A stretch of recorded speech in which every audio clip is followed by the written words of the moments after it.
My name is Raouf Zaki, and I was born in Egypt as a Coptic Christian. I attended a French Catholic school. I was thankfully awarded the two-time Redstone Award in Hollywood as a director for films that I made. And I'm a full-time filmmaker. We have a production studio in Massachusetts for the last 23 years. We've made films about Syrian refugees. We made films about Iraqis during the embargo. A study guide was made for that film by Harvard University, and it's being shared in many public schools and many other institutions, like the Canadian prison system for some reason, I don't know why, but and we also make documentaries. We made documentaries for PBS and other institutions. One of our wonderful clients is Coptic Orphans. Obviously, we film for them in Egypt. Today we're going to talk about our next film, which is a very important film. I've made films about our people, the Coptic people, but this film here is very special to my heart, and I'm sure to yours as well. And we're going to talk about the purpose of the film, as well as how you can benefit from it and what we have to offer. Our next film is going to be titled Blue Bone. Does anybody know what Blue Bone stands for? Yes. All of the above, right? Yeah. The heavy cross left when you carry a cross in the back. The heavy cross left from being carried by the neck, right? Yes. It's a very metaphoric name for the film. And the film obviously is about our 21 Coptic martyrs who were martyred in February 15th in 2015 in Libya.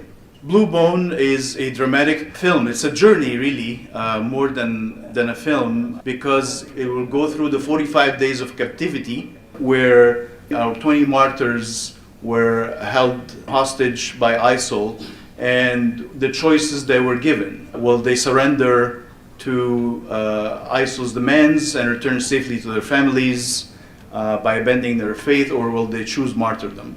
Basically, the film will have many scenes in it. It will be an original film that will talk about, first you're going to see these martyrs, the opening of the film, preparing to go home for Christmas to their families. Most of them are young people, ages 20, 21, 25, in their 20s, who have to support their families back home because of poverty, so they couldn't even find work as laymen in Egypt or construction workers. They had to go to Libya. You're going to see them joyfully preparing for going back to their families for Christmas with very little means. And then afterwards, through organic conversation, we're going to learn from them about Coptic Egypt. For example, like places like Gebel el-Tair, through flashbacks, like a father and son talking about it, flashback through a flashback.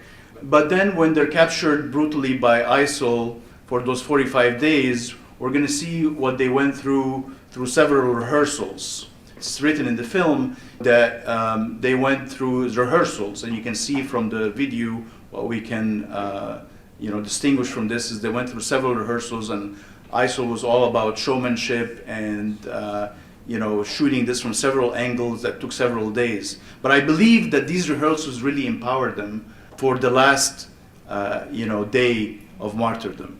And we're going to see how their faith was tested. We're going to see I'm not going to tell you what happens in the film, because this is live and public, and I'm sure I want you to watch the film when it's made. So I'm just going to give you basically some hints of what will happen, how they dealt with ISIS. Were there miracles that happened during the 45 days? What was their last night like? Did they cry? Did they doubt? Did they weaken? Did they worry about their poor families back home? Did they talk about their wives and kids back home?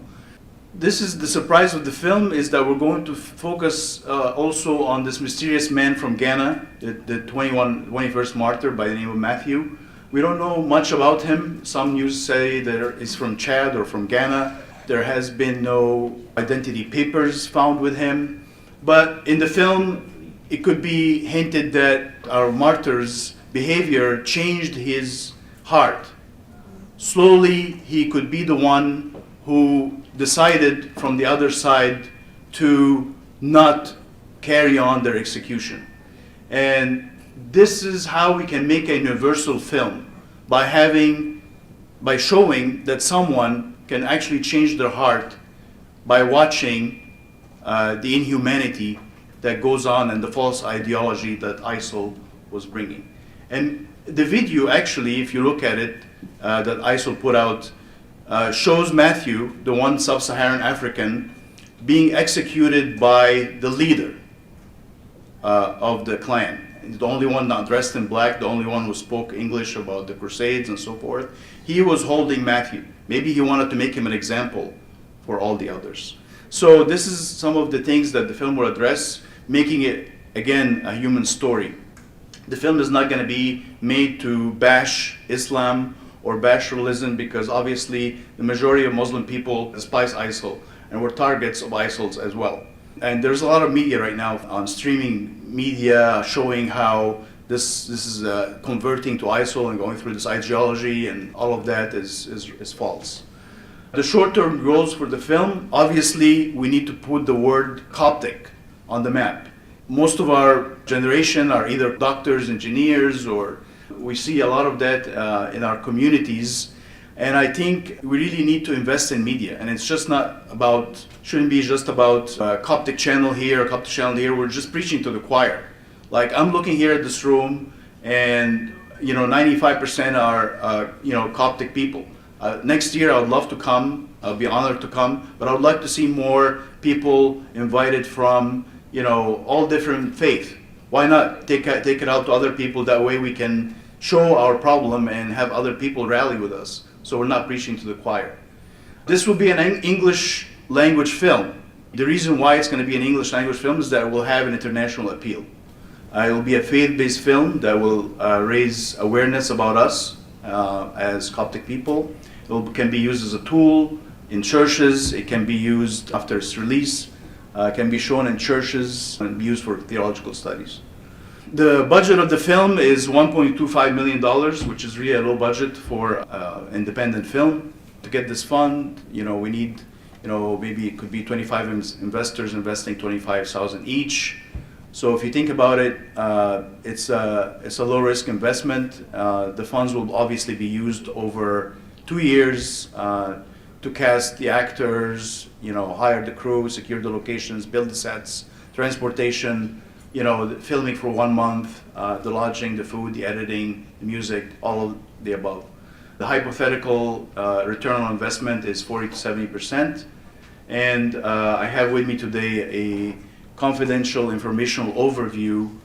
If you're thinking about investing, or if you know of any investors, please help us get to that stage where we can make the film. What you benefit as an investor, or if you know of an investor, is your name as an executive producer on the film, and you're obviously sharing the profit, 40 to 70% in hypothetical ROI.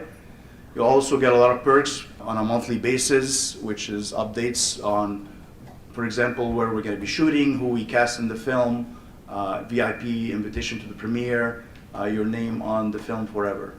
What we have to offer is that we have a major track record in receiving major grants to make the films that some of them I'm going to show you clips from.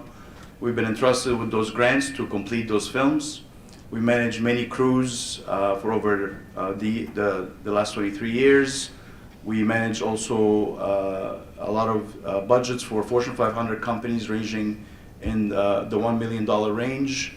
We have worked with Middle Eastern actors based here in the US. And we own equipment that will save $133,000 in rentals when we make the film from our own assets. This is some of the clips from the films that we made. It's a 3-minute clip.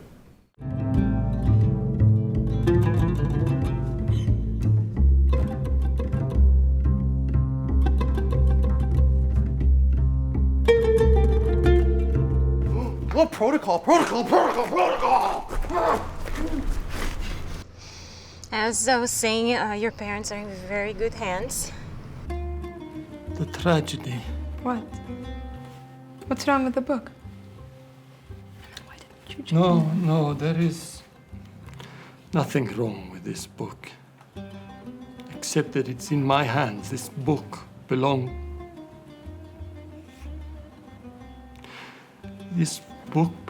to my professor from the university. A superb scholar, an excellent teacher, a wonderful man. How he must have treasured this book. And now his family has had to sell it. Frank, unfortunately, time is the one thing that I am very, very, very short on right now. Mrs. Cole, are you okay? Is everything okay? Go away. But why? Because I live for art, not from it.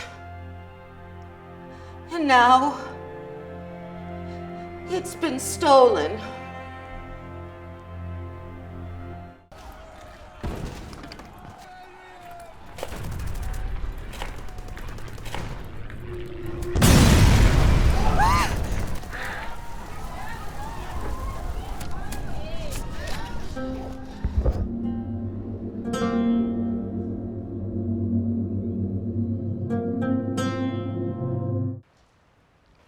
Do you know the 3 greatest regrets people have on their deathbeds?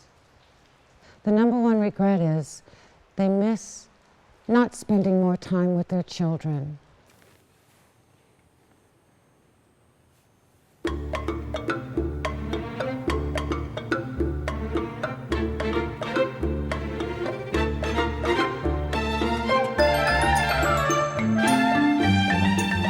The physical challenges that Daisy has isn't all that she's up against. It's the emotional challenges that you are there for her at this point in time. Speak louder! Shout! For I am deaf.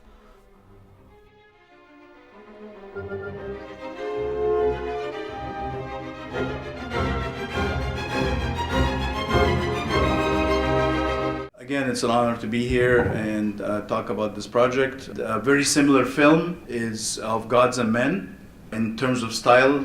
That was made in 2010.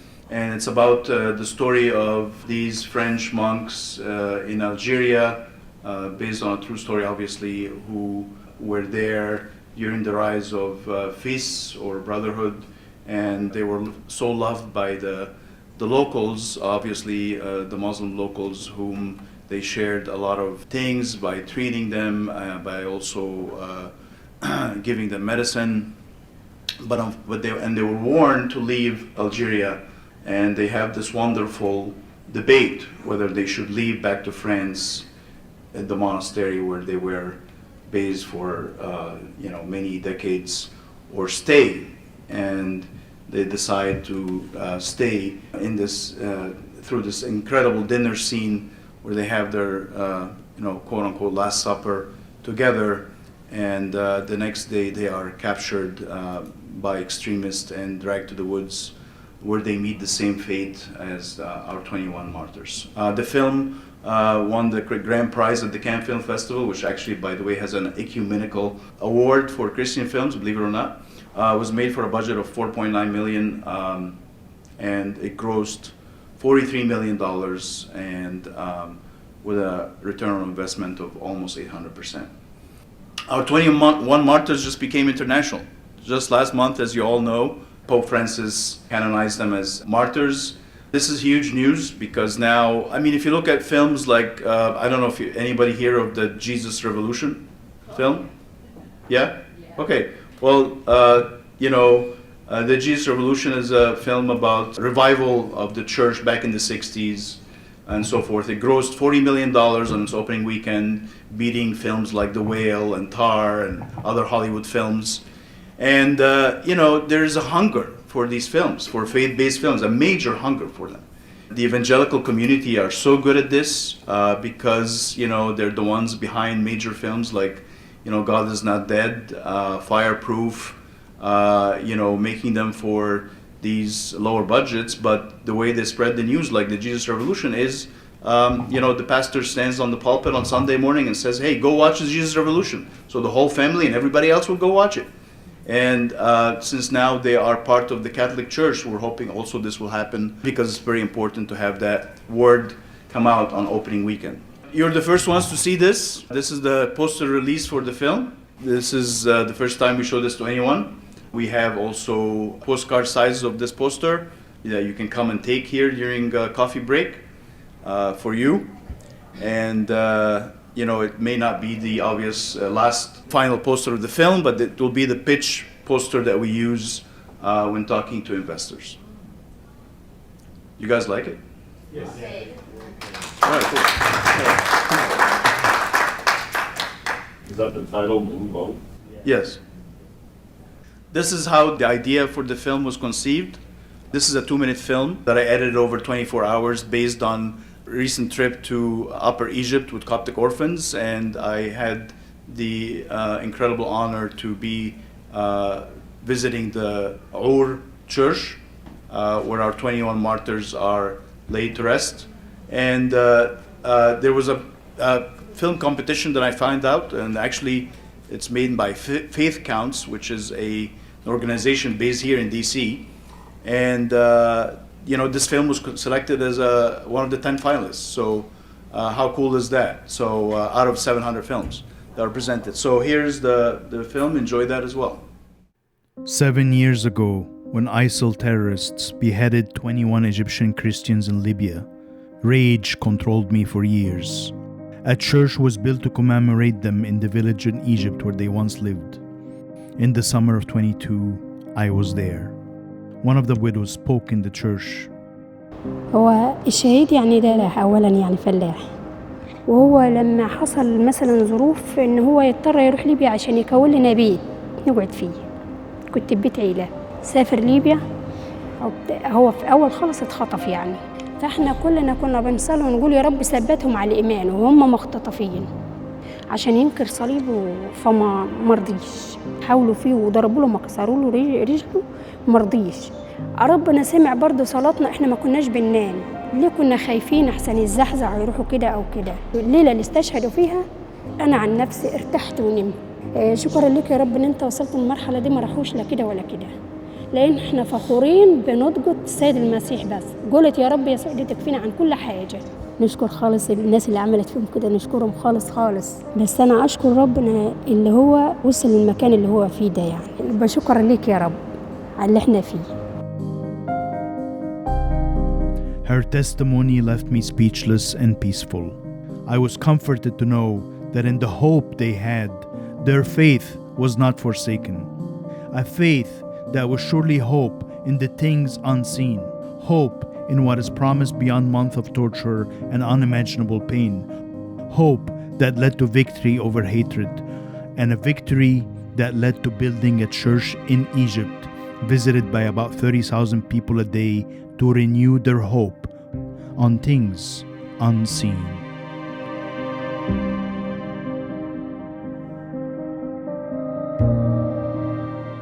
Isn't that incredible? Like a 2-minute film can just get to your heart, make you know about us as Coptic people.